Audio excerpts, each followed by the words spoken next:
What do I mean by no journalism game reviews? You may have seen the reviews on this channel and thought that. A lot of you may get it inherently, even without the intentional bad spelling, but allow me to elaborate. When I was a kid, the first experience I had with games media and games journalism was PC Gamer magazine. I would get the magazine, often just for the demo disc, but of course end up reading it.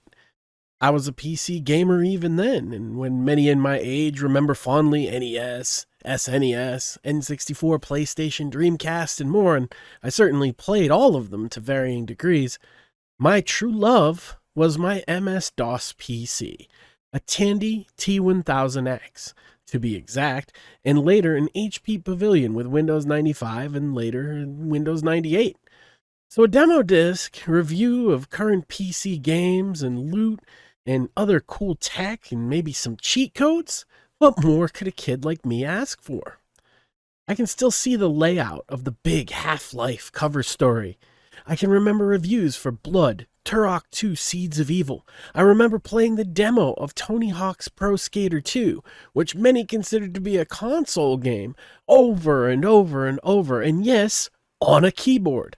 Demos for games that many people have forgotten, like Messiah, Rune, Die by the Sword, and on and on.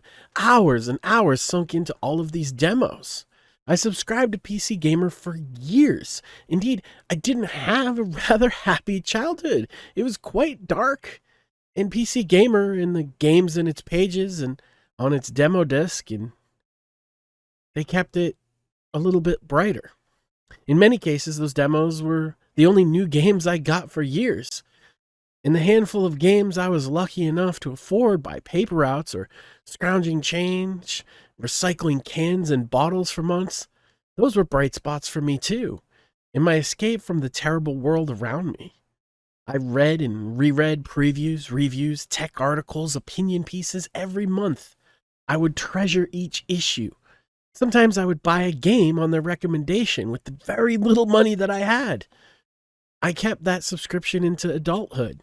I branched out into other gaming magazines, although never to the extent of my love with PC Gamer. And when it became more common, websites too. Then YouTube happened, and I found critics like Total Biscuit, Angry Joe, and yes, even Jim Sterling. Side note, fuck Jim Sterling. And they were easier to access, free, and had a bit more personality. I also had more disposable income being an adult, so I tended to buy more games, specifically on Steam. The days of the demo discs were long since past, but certainly I wasn't done with games journalism. Gamergate didn't change everything overnight. No, it was just a culmination, a sort of collective we're sick of your shit moment for a lot of gamers, but even then I wasn't involved in it. I watched from the sidelines, barely. I couldn't deny what they said, though. Games journalism had changed. For the worse. The tone and tenor of reviews, previews, and opinion pieces had changed significantly, and it hit home the hardest when I was banned, more than once, from the website of my beloved PC Gamer magazine, who'd moved away from physical print in recent years. If I went into the comments and pointed out that head editor Andy Chalk was pushing his personal or political agenda, he personally and politically banned my ass, rule break or not. And with each encounter, he got more brazen about his agenda, both in his dealings with me and in his dealings with the articles that he wrote. Could these Gamergaters be right about ethics in game journalism? Do these journalists actually hate us?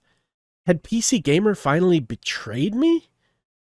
Seems to be more and more the case. They didn't want me, the kid who grew up in an abusive, poverty-stricken home who found his only solace in the pages of their magazine and on their demo disc, unless I accepted their stance on political issues, and more than that, wanted to be preached at about those issues.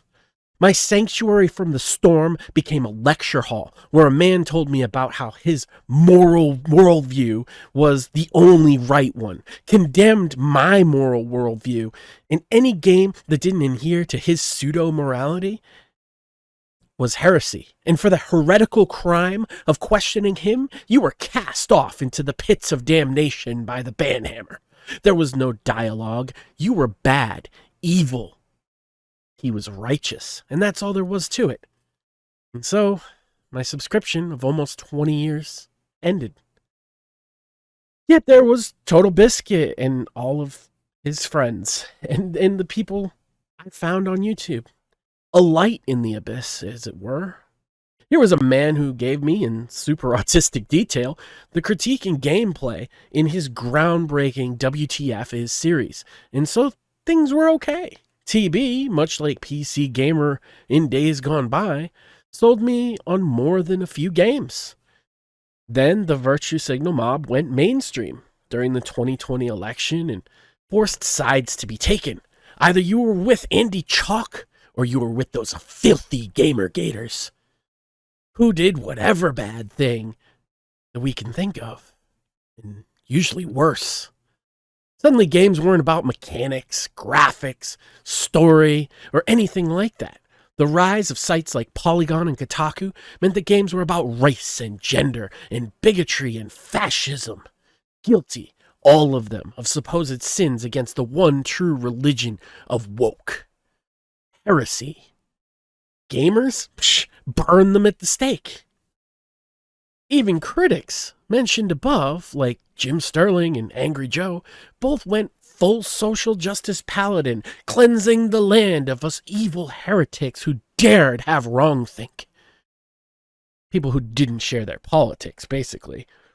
TB himself took a few steps down that road until his untimely passing, and sadly, if he could see how the games media treated him after his passing, and especially how they treated his widow, perhaps he would not have. It's hard to say. Still, all was not lost and still isn't. There are tons of great channels out there who don't drag you into a culture war, and they're doing wonderful content. I'm a big fan of Sid Alpha, Iron Pineapple, ACG, and many others who do a great job without preaching at me from the pulpit. But it's hard out here on YouTube, of course, to have non-left-wing political opinions, and not even right-wing ones, just not left. Fearing a ban for any mild comment you make, or alienation of the left-wing mob who will flag your channel, dox you, and attempt to ruin your life over very tame, mild opinions from 10 years ago. Yet I can't help but want to make a space where I can offer a more grounded, less political take on games than those activists at Kotaku, Polygon, or an open communist like Jim Sterling, perhaps screaming about the evils of capitalism, sexism, racism, and every other ism and phobia they can dream up, isn't what most gamers want in their review or even opinion pieces. I know I sure don't. I have opinions on all of those issues. I have another channel somewhere else that I talk about those things. But I don't think gamers want it from a review. So No Journalism Game Reviews is a middle finger to Jim Sterling, Kotaku, Polygon, Andy Chalk, PC Gamer, and anyone else demanding you accept their morals, their politics, dance to the beat of their drum, or be cast off and cancelled by the mob of authoritarian left-wing political activists. I just play a game, give my thoughts, and hope you like the content and find it useful. I offer them here, remembering who I was 25 years ago. Looking at PC Gamer reviews as I counted out literal pennies to make sure I had enough to buy that one game this year. And the magazine said it was good. I look for what is value for gamers. The guy who has limited money and limited time. As a father myself, I have a lot less time and a lot less money than I did years ago. And my game time is valuable to me. I want the guy with just a few hours a week and just enough money for one good game every 6 months or so to be able to look at my review and know, in that 5 to 30 minute video, that I can express whether that game is worth his time and his money. I hope you enjoy what I have to offer. If you stick around, I have a lot planned for this year. I'd prefer not to do the usual YouTube shill stuff, begging for likes and subs.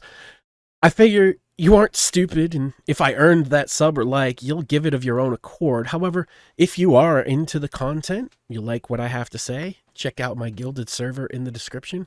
Thanks for watching.